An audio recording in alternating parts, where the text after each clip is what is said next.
हिजाज के शुमाल की तरफ मदायने सालेह के एक सरसब्ज वादी में एक ऊँटनी अपने बच्चे के साथ घास चर रही थी। मौका पाकर कुछ लोगों ने उस ऊँटनी को पकड़ लिया और उसे मार डाला।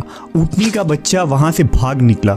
चंद लोगों ने उसका पीछा किया, लेकिन वो उनके हाथ ना आया। ये बेज़बान जानवर दौड़ता हुआ पहाड़ पर चढ़ गया और एक पत्थर में दाखिल होकर गायब हो गया। ये ऊँटनी और इसका बच्चा कहाँ से आए थे? वो लोग कौन थे जिन्होंने इस ऊँटनी को मारा था? और वो ऊँटनी का बच्चा कहाँ गायब हो गया? कुरान मजीद में मौजूद इस इबरतनाक किस्से को इस वीडियो में हम मुकम्मल जानने की कोशिश करेंगे।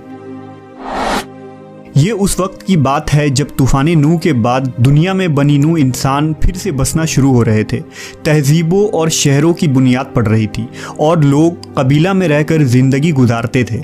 उन दिनों अरब के शुमाली इलाके में कौम समूद नामी एक कबीला आबाद था जो हज़रत नूह अलैहिस्सलाम के बेटे साम की औलाद थे। कौम समूद का ये इलाका मदाइन कहलाता था, जो बहुत ही सरसब्ज और शादाब इलाका था। कौम समूद के लोग निहायत ही ताकतवर, ऊंचे कद वाले और ज़बरदस्त शान और शौकत के मालिक थे। उन्हें फ़न तामीर में कमाल हासिल था। ये लोग पहाड़ों को तराश कर इंतहाई खूबसूरत इमारतें बनाते थे। उनकी ये अजीमुशान इमारतें आज भी उन इलाकों में मौजूद है जो सुर्ख चट्टानों से तराश कर बनाई गई थी। ऐसी बेमिसाल इमारतें मदायने सालेह के इलाके में हज़ारों की तादाद में बनाई गई थी।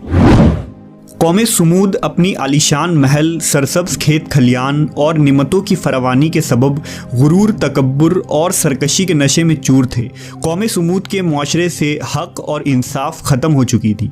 लोग बेहयाई, फहाशी में पड़ गए। उनकी ज़िंदगी नाच गानों, ऐशो इशरत, शराब और शबाब से जुड़ गई थी। यहाँ तक कि ये लोग सबसे बड़ा जुर्म और गुनाह यानी शिर्क में भी मुब्तला हो गए। इब्लीस ने कौम समूद के पहाड़ काट कर पत्थर तराशने के इस फन को ही उनके लिए गलत राह का जरिया बना दिया। उन लोगों ने पहाड़ों से पत्थर तराशे और बुत बनाकर उसकी पूजा शुरू कर दी। रिवायतों के मुताबिक उन्होंने पत्थर के 70 मूर्तियां बनाई और उन्हें अपने कबीले में कायम करके उसकी इबादत शुरू कर दी और अपने आबाओ अजदाद के सच्चे दीन और अल्लाह के वाहिद ज़ात के मुनकिर हो गए। लिहाजा इस सरकश कौम की हिदायत के लिए अल्लाह रब्बुल इज़्ज़त ने उनकी तरफ हज़रत सालेह अलैहिस्सलाम को भेजा, जो खुद कौम समूद से ताल्लुक़ रखते थे और एक नेक सिफत और शरीफुन नफ्स इंसान थे। हज़रत सालेह अलैहिस्सलाम ने उन्हें एक अल्लाह को मानने, सिर्फ़ उसकी इबादत करने का हुक्म दिया और उनको अपने ऊपर अल्लाह तबारक व ताला की दी गई नेमतें याद दिलाकर समझाया और अज़ाब इलाही से डराया। हज़रत सालेह अलैहिस्सलाम ने फरमाया, ऐ मेरी कौम, तुम अल्लाह की इबादत करो, उसके सिवा तुम्हारा कोई माबूद नहीं। उसी ने तुमको पैदा किया और आबाद किया। उसकी मग़फ़िरत मांगो और उसके आगे तौबा करो। बेशक मेरा परवरदिगार नज़दीक भी है और दुआ कबूल करने वाला भी है। इस पर कौम समूद उनके खिलाफ हो गए और उन्होंने हज़रत सालेह अलैहिस्सलाम से कहा, ऐ सालेह, क्या तुम हमको उन चीज़ों से मना करते हो जिनको हमारे बुज़ुर्ग पूछते चले आए हैं, और जिस बात की तरफ तुम हमको बुलाते हो उसमें हमें कवी शुबा है। सालेह अलैहिस्सलाम की मुसलसल वाज़ और नसीहत के बाद कौम समूद के चंद गरीब और मुफलिस लोग आप पर ईमान ले आए। अब इस कौम के सरदारों को ये बात गिरा गुजरी कि मुआशरे के ये मुफलिस लोग सालेह अलैहिस्सलाम के दीन की पैरवी करेंगे और हमारे महफिलों, चौक चौराहों पर खड़े होकर उनके खुदाओं और बुतों का इनकार करेंगे। लिहाजा इस कौम के तमाम बड़े सरदार एक जगह जमा हुए और ये फ़ैसला किया कि हज़रत सालेह अलैहिस्सलाम से मुआजिज़ा दिखाने को कहेंगे। लिहाजा सरदारान ने हज़रत सालेह से कहा, ऐ सालेह, अगर तुम अल्लाह के सच्चे पैगंबर हो तो हमको कोई ऐसा मुआजिज़ा दिखाओ जिसे देखकर हमें तुम पर यकीन आ जाए।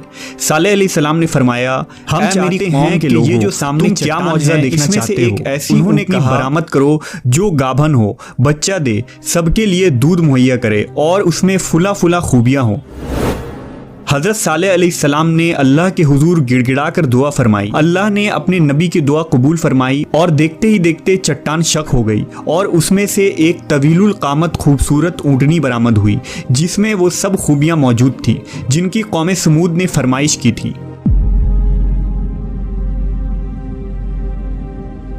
जंदा बिन अम्र बिन लुबैद अपने चंद साथियों के साथ ईमान ले आया, लेकिन अक्सर सरदार अपनी हठधर्मी पर कायम रहे और इसे जादू करार देकर इस मुआजिज़े का इनकार कर दिया।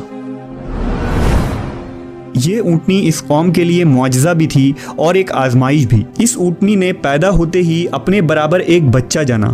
حضرت صالح علیہ السلام نے اونٹنی کے بارے میں فرمایا کہ تم اسے تنگ نہ کرنا، اسے اس کے حال پر چھوڑ دو، اسے برائی کی نیت سے ہاتھ بھی نہ لگانا، نہ مارنا اور نہ ہکانا اور نہ ہی قتل کرنا، ورنہ تمہیں دردناک عذاب پکڑ لے گا۔ یہ اونٹنی مدائن صالح کے وادیوں میں رہنے لگی اور جب پانی پینے آتی تو اس دن سارے تالاب کا پانی پی جاتی اور لوگ اپنی حاجت دوسرے دن پوری کرتے۔ جس دن یہ اونٹنی پانی پیتی اس دن اس کا دودھ دوہا جاتا تو وہ اتنا ہوتا کہ تمام قبیلے کو کافی ہو جاتا تھا۔ چند دن تو قوم سمود نے اس تکلیف کو برداشت کیا کہ ایک دن ان کو پانی نہیں ملتا تھا، کیونکہ اس دن تالاب کا سارا پانی اونٹنی پی جاتی تھی۔ اس لیے ان لوگوں نے طے کیا کہ اس اونٹنی کو قتل کر ڈالیں گے۔ قوم سمود میں ایک صدوق نامی عورت تھی جو بڑی حسین اور مالدار تھی۔ اس کی لڑکیاں بہت خوبصورت تھی۔ اس نے مسدہ ابن دہر اور قیدار بن سالف کو بلا کر کہا کہ اگر تم اونٹنی کو ذبح کر دو تو میری جس لڑکی سے چاہو نکاح کر لینا۔ چنانچہ قیدار بن سالف جو سرخ رنگ کا بھوری آنکھوں والا پستہ قد آدمی تھا اور ایک زناکار عورت کا لڑکا تھا، ساری قوم کے حکم سے اس اونٹنی کو قتل کرنے کے لیے تیار ہو گیا۔ ایک دن اس قوم کے 9 افراد اونٹنی کے انتظار میں کنویں کے پاس گھات لگا کر بیٹھ گئے، جبکہ قوم کے لوگ اللہ کے عذاب کے ڈر سے چھپ کر یہ منظر دیکھنے لگے۔ جب اونٹنی کنویں کے قریب آئی تو مسدہ نامی شخص نے تیر چلایا جو اس کے پنڈلی میں پیوست ہو گیا اور ٹانگ سے خون کا فوارہ جاری ہو گیا۔ لہذا قیدار بن سالف آگے بڑھا اور تلوار کے ایک بھرپور وار سے اونٹنی کے پچھلے پاؤں کو کاٹ ڈالا۔ اونٹنی شدید زخمی ہو کر زمین پر گر پڑی اور ایک زوردار چیخ ماری۔ اس اثنا میں زخمی اونٹنی کو گھیرے میں لے کر اس پر نیزوں اور تلواروں کی لاتعداد وار کیے گئے، جس سے وہ ہلاک ہو گئی۔ ادھر اس کا بچہ بھاگتا ہوا پہاڑ پر چڑھا اور چیخیں مارتا ہوا غائب ہو گیا۔ جب حضرت صالح علیہ السلام کو اونٹنی کے قتل کا خبر ہوا تو آپ نے بہت افسوس کیا اور فرمایا تم 3 دن کے بعد ہلاک ہو جاؤ گے۔ قوم سمود کی اس سرکشی پر عذاب خداوندی کا ظہور اس طرح ہوا، پہلے ایک زبردست خوفناک آواز آئی، پھر شدید زلزلہ آیا جس سے پوری آبادی اتل پھتل ہو کر چکنا چور ہو گئی، تمام عمارتیں ٹوٹ پھوٹ کر تہس نہس ہو گئیں اور قوم سمود کا ایک ایک آدمی گھٹنوں کے بل اوندھا گر کر مر گیا۔ صالح علیہ السلام کی پوری بستی زلزلوں کے جھٹکوں سے تباہ و برباد ہو کر اینٹ پتھروں کا ڈھیر بن گئی۔ حضرت صالح علیہ السلام نے ان لوگوں کی طرف سے منہ پھیر لیا اور اس بستی کو چھوڑ کر دوسری جگہ تشریف لے گئے۔ حضرت ابن عمر سے روایت ہے کہ 9 ہجری میں رسول اللہ صلی اللہ علیہ وسلم غزوہ تبوک جاتے ہوئے جب وادی سمود سے گزرے تو آپ نے اس ویران اور اجڑی جگہ کو دیکھ کر صحابہ سے فرمایا یہاں سے جلدی سے گزر چلو اور اگر پانی کی ضرورت ہو تو صرف اس کنویں کا پانی استعمال کرو جس سے حضرت صالح علیہ السلام کی اونٹنی پانی پیا کرتی تھی۔ پھر نبی صلی اللہ علیہ وسلم نے اپنے اصحاب کو منع فرمایا کہ قوم سمود جو عذاب سے ہلاک ہوئی ان کے گھروں اور بستیوں میں نہ جائیں، اور فرمایا کہ مجھے خوف ہے کہ کہیں تم کو بھی وہی عذاب نہ پہنچ جائے جو ان کو پہنچا تھا، لہٰذا اس علاقے سے جلدی جلدی گزر جاؤ۔